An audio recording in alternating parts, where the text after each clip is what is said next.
the video. Someone to make you a movie star. Hello, sir. We're just Pay no getting started attention to the here. man behind the... Oh, good, I'm glad you did. Yeah, go. Yeah, just a few. Articles read about Bard in the New York Times. And he said, you know, this sounds like a wonderful school. Perhaps you should think of going there. At least look into it. So I did. And it turned out that since Bard at that time was associated, or was part of Columbia University, I was able to transfer my admission. I'd already been admitted to Columbia. I was able to transfer to Bard College. So here I am. Here you are. What did the article say? Do you recall? What were your expectations when you came here? I don't remember expectations, but it described the approach to teaching as being rather English. My British, if you will. My uncle was an Anglophile, and so am I. And the tutorial system was emphasized in the article, and it's something that I felt that I derived a great benefit from. I enjoyed that very much, and I guess I've always preferred small organizations to large ones.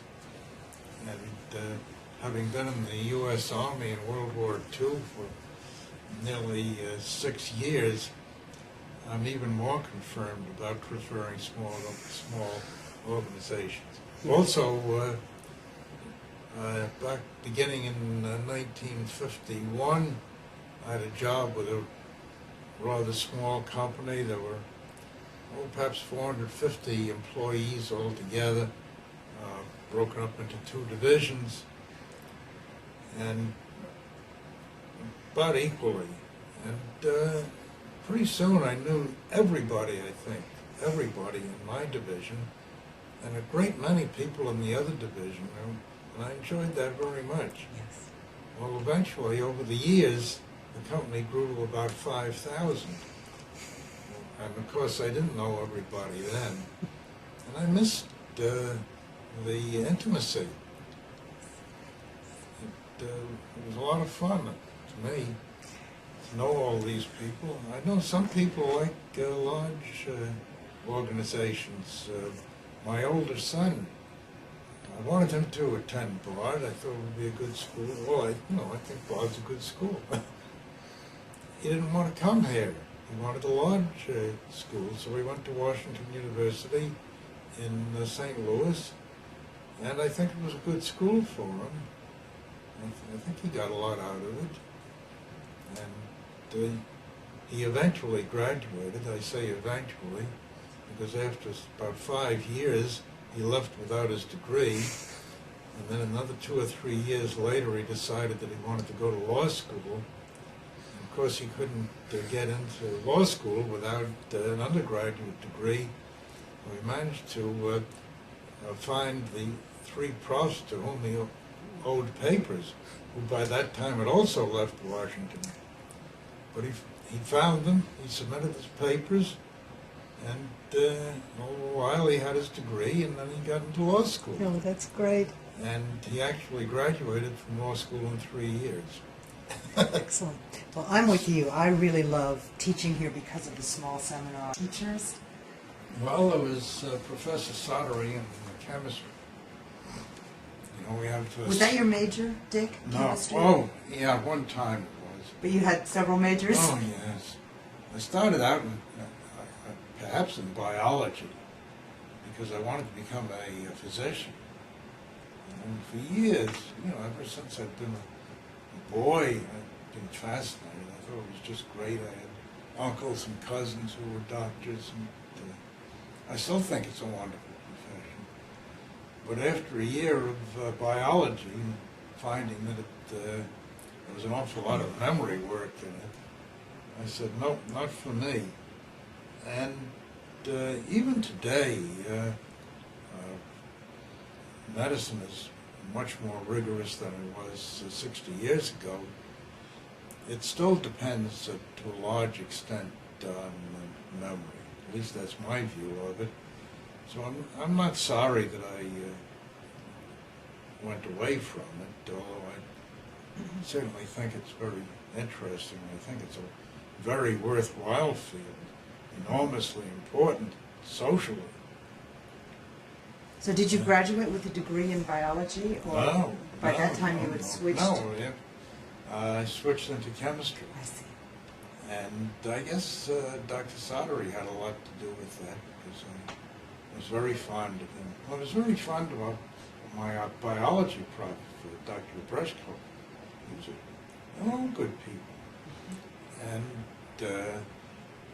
Professor Fuller in chemistry, who later was president of Bard, and still later was chairman of the science department of Beloit College, which is where I met him again, because my younger son became a Beloit student. It's a small world. And yes, it is. And Fuller, Ed Fuller, and his wife Margaret were both very hospitable, very kind to my son when he was at Beloit, which was lovely. That's great. Anyhow, I enjoyed chemistry, but I guess I took it. No, I don't know just how I got into physics, actually, because I didn't take any physics in my freshman year. I had to go to Columbia for summer school in New York City to study physics to get going in the field, so to speak. And I wound up as a double major in physics and math. The physics prof was a man named Harold Hughes. Again, a person I liked very, very much. And I guess I finally stuck with physics, and I got my my degree from Bard in physics and math. So. Did you do a senior project? Oh, sure. What was your senior project? It was on a mathematical technique that's very useful in the design of the analysis of physical systems. It's called operational calculus. And there's a story about the man who invented that story, which I like very much. I guess it's why I'm not a physicist today. Oliver Heaviside, which is a stayed with the rest of my life. So in a sense, you were headed in that direction at Bard. That's right. Yes. Yep. Absolutely. Yep. How did the intellectual atmosphere strike you here? Was it as rigorous as? Rigorous, I guess. Was it stimulating? Vigorous is the Vigorous. word I would like. Excellent. Yes. Vigorous is a much better word. Yes. So you felt stimulated intellectually? Oh, enormously. Yes. That brings me to another story. At that time, there were 4 major divisions. I believe there still are. And each student had to take at least one course 1 year, I think, in each division. And, it was a minimum requirement. Well, I always liked history, so I took a history course with a chap named Abbott Smith, who was a brilliant teacher. And I think I had a lot of very good teachers, and he may have been the best. At any rate, after a year of taking history with him, by that time I was about to enter my junior year, I told him I'd like to take another course in history with him, just to have a course with him again. So that's the kind of staff we had, faculty we had here. That makes teachers happy when students do that. I guess so. Was it discussion for the most part in his classes or lectures? Oh no, discussion. I don't remember any lectures. Good. Well, actually, no, Bard was so small and emphasized small classes. I think the first year that I took history with him, there were perhaps 11 in the class. The second year, it was really a class for history majors. And when I told him I wanted to sign up, he said he would accept me, but I had to understand that the other two students were history majors, and I'd have to keep up with them. He wasn't going to pull any punches to accommodate a non-major. Well, I got through.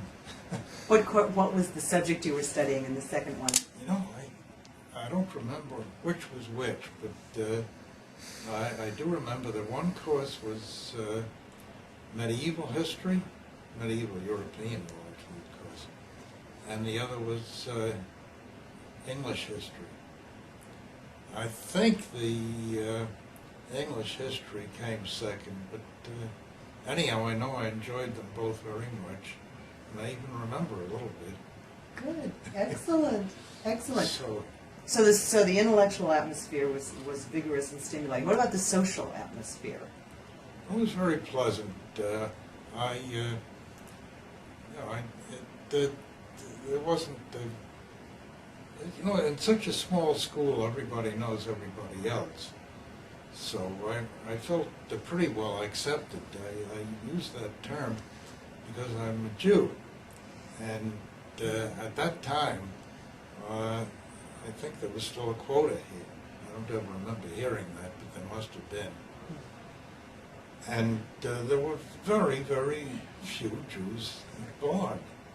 And we were not welcome in the fraternities, Really? of which there were 3 then. Although occasionally a Jew did get in, and in my senior year, I was invited to join one of the fraternities. Well, I thanked the person who invited me. I said, I like you, or I like your fraternity brothers, but I've managed for 3 years without a fraternity. I'll continue. Thanks anyhow. Bravo. Good Yeah. for you. So,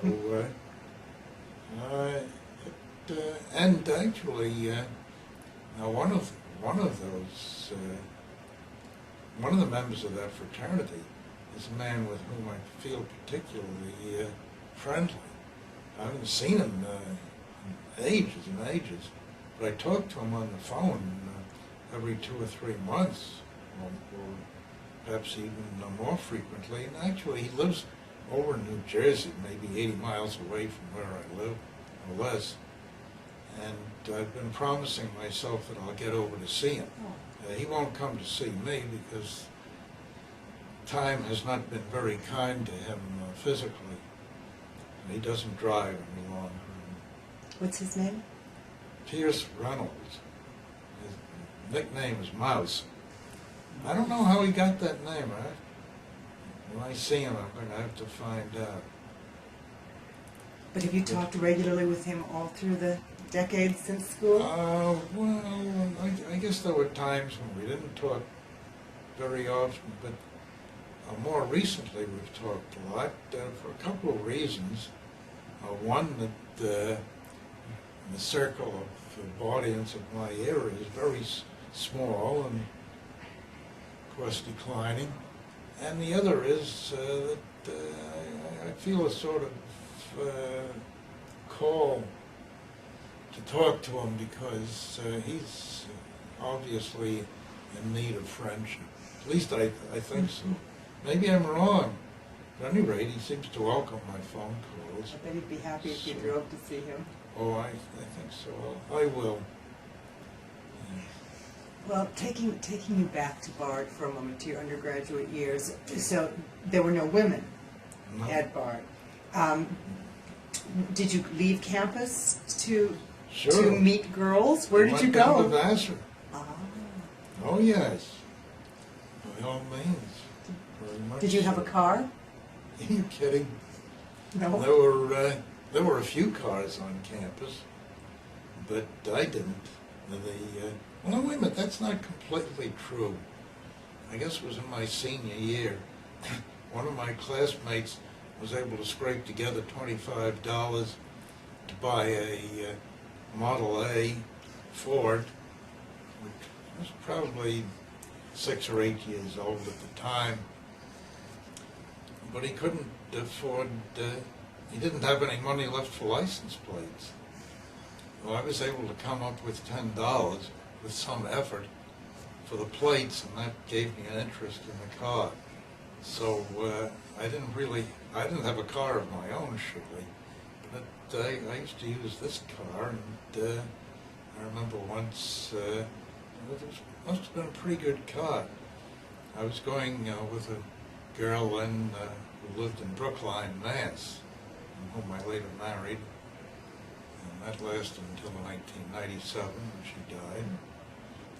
And one prom weekend, I drove over to pick her up and used the car a fair bit on the weekend, drove her back afterwards. And I think it was close to 900 miles, and the car made it. That's great. Yep. Great. But most of the time it was social life with the Vassar Oh, co-eds. as far as girls, yes. Yeah. No co-eds. No co-eds. Though Vassar was all girls in those days. Yes. Yeah. Were there dances? Were there organized events, or was it freelance? Freelance, I guess you'd call it. Now, we did have formal proms. There would be a formal dance with dinnerware on Friday evening. Here on Yes, campus? Yes, Oh. yes. And, well, I'll tell you a little bit about that in a moment. And then Saturday night there'd be some sort of informal activity, and there was very ad hoc socializing for the rest of the weekend. Now, one of the great activities, proms, I think there's a Vanderbilt mansion, I think it's Vanderbilt, on the Hudson, down towards Hyde Park. Somebody knew someone in the Vanderbilt family and managed to get the mansion for our Friday night dance on one of the prom weekends. Oh, elegant. I think it was I think it was my senior prom, but I'm not positive about that.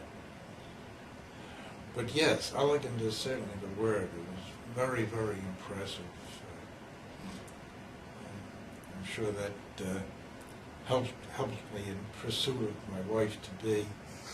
Although I like to think that it was pretty well settled by then anyhow. We it was 3 years from the time of our first big date until we were actually married.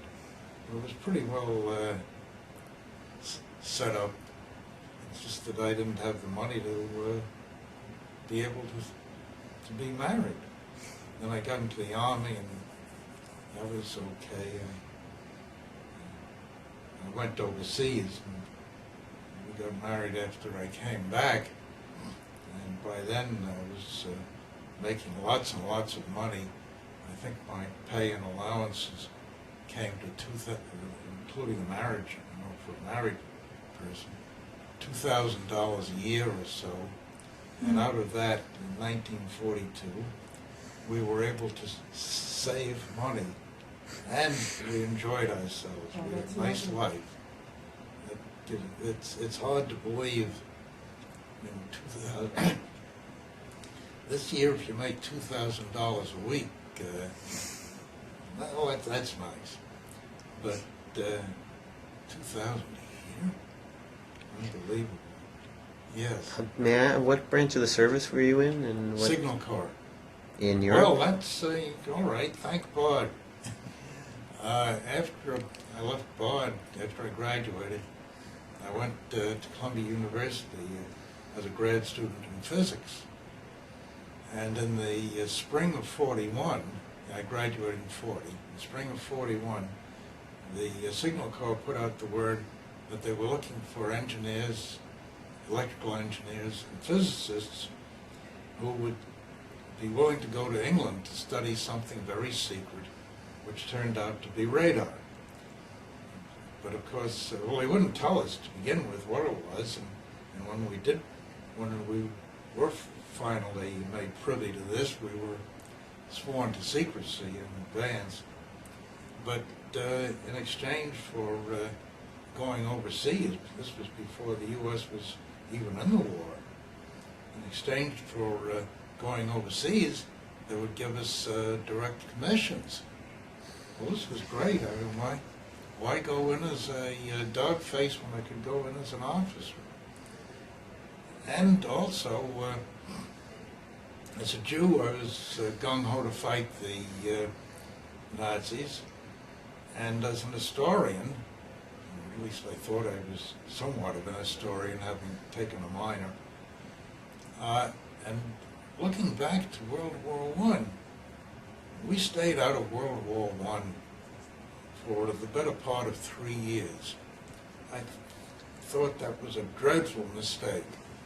I think it was very bad for the U.S., and it was very bad for the world in general, at least for the combatants. I think many more people were killed in World War I than if we'd gone in right away.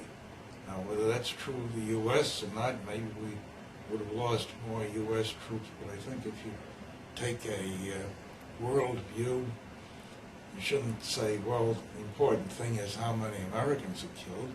Say how many human beings are killed. And I thought, you know, we're doing this same damn fool thing all over again. Let's get into this war. So I went. And I was over there 6 months in England with the RAF and enjoyed that greatly. It was a very interesting assignment, and I liked the British. Well, I was an Anglophile anyhow, and I liked the English very much.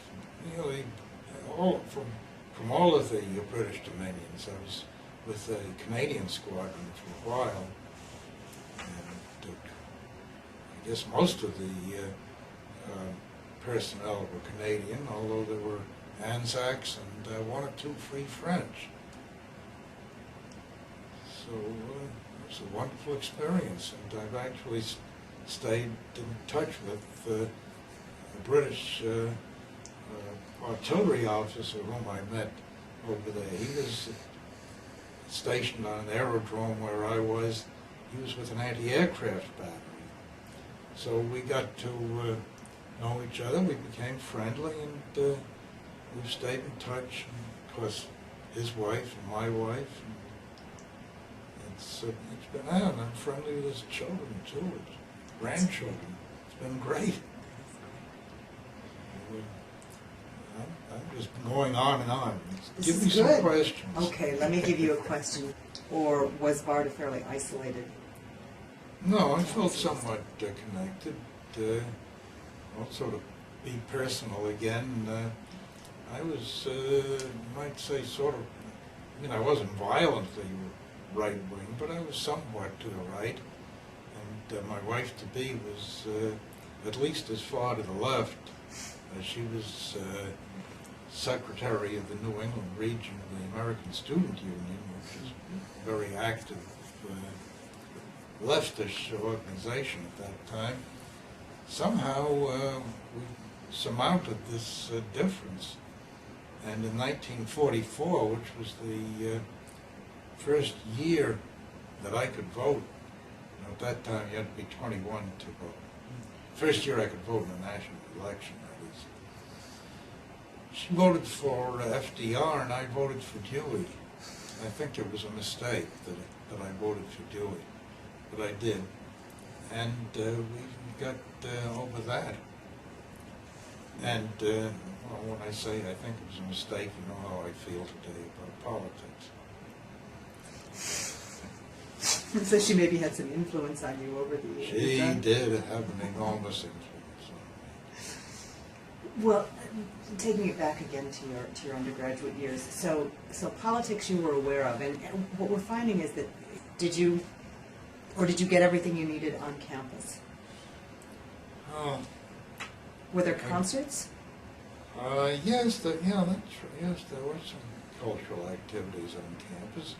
Besides that, getting down to the city, I could take the train, of course, and I could bum a ride from a friend who was fortunate enough to have a car, or one friend who was a motorcyclist. In fact, I rode a motorcycle for a while myself, but it was kind of fun. But I used to ride with this friend.